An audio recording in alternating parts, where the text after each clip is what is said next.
আজকের তো অনুভূতি যে স্বপ্ন ছিল সেই স্বপ্নের বাস্তবায়নের বেশিরভাগ অংশ হয়ে গেল।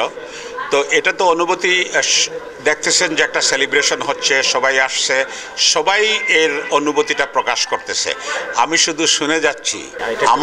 আমার চাওয়াটা যে এখন বেসিক জিনিসটা হয়ে গেল, এর মধ্যে অপারেশনালি এবং যে উদ্দেশ্যে আমরা করেছি যে আমাদের গরিব মানুষকে কম পয়সায় এবং ভালো ট্রিটমেন্ট দিতে পারবো, ফ্রি ডায়ালাসিস করতে পারবো এবং তাদের জন্য আমরা প্রিভেন্টিভ মেজারও নিতে পারবো, তাদের সাহায্য করতে পারবো, তাদের বিপদ আপদে আমরা দাঁড়াতে পারবো। একটা ইনস্টিটিউশন নিয়ে এখানে রিসার্চ সেন্টার হবে, এখানে ট্রেনিং সেন্টার হবে, এখান থেকে আমরা এটারে মাল্টিপ্লাই করে একটা সিলেটে আইকন একটা হসপিটাল করতে চাবো।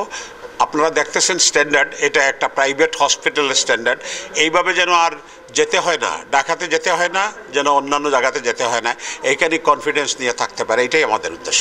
আমি তো কিডনি ডাক্তার, 40 বছর থেকে আমেরিকাতে আছি। তো আমি এসে কিডনির জন্য ঢাকাতে, যেহেতু ঢাকা সেন্ট্রাল, ওইখানে বঙ্গবন্ধু, ঢাকা মেডিকেল, বার্ডেমে সবসময় লেকচার ইনভলভ হতাম।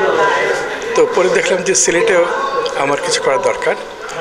তখন আমরা প্রাইভেট গভর্নমেন্ট পার্টনারশিপে একটা সিস্টেম আছে যেখানে আমরা যদি ফ্রি ল্যান্ড দেই তাহলে সরকার ইয়ে করে, তোমার 80% কনস্ট্রাকশনের কস্ট দেয়, কিন্তু এটা নট ফর প্রফিট, মানে কেউ মালিকানা হতে পারবে না, কেউ মালিক হতে পারবে না, পয়সা প্রফিট দিতে পারবে না।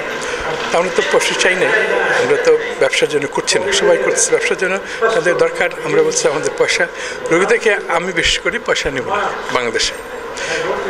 তারপরে জুবায়ের আমাদের ছোটো ভাই একজন, সে তার জমি দিয়ে দিল। জমি বলে, আপনার বাবা দেশের জন্য শহীদ হয়েছেন, আপনি কি আসবেন না? আমি আসবো, তুই জমি দিবি বলে দিব। এই যে একজন মানুষ সে জমিটা দিয়ে দিল, এটা কিন্তু খুব ইম্পর্টেন্ট মানুষের জানা, যে আমরা তো একা করতে পারতাম না কিছু, সবাই মিলে করেছে। ওই জমি আমরা অ্যাপ্লাই করলাম। মান্নান সাহেব যে আমাদের মন্ত্রী ছিলেন, উনি আমাদের খুব হেল্প করছেন, কারণ দৌড়ানো, ওই অফিস টফিসে দৌড়ানো আমাদের সম্ভব হয় নাই।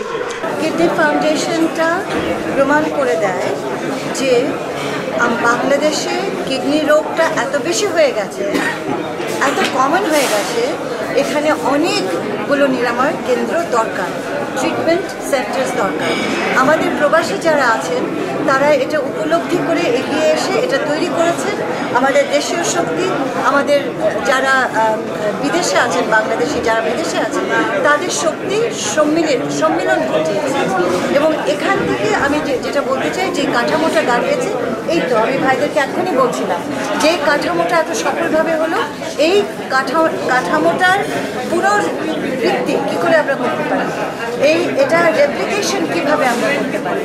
আর আমার মন্ত্রণালয়ের কথা বলতে গেলে আমাকে বলতে হয় যে ওখানে অনেক ব্যাড গভর্নেন্স আছে, অপশাসন আছে, দুর্নীতি আছে।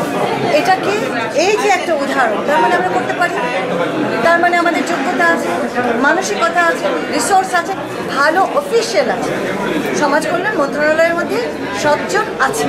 তো এই জায়গাটাতে আমাদের এই 76,000 যে প্রতিষ্ঠান আছে, আমার ভাবনা হলো এটাকে একটা সেপারেট অথরিটির আন্ডারে নিয়ে আসা।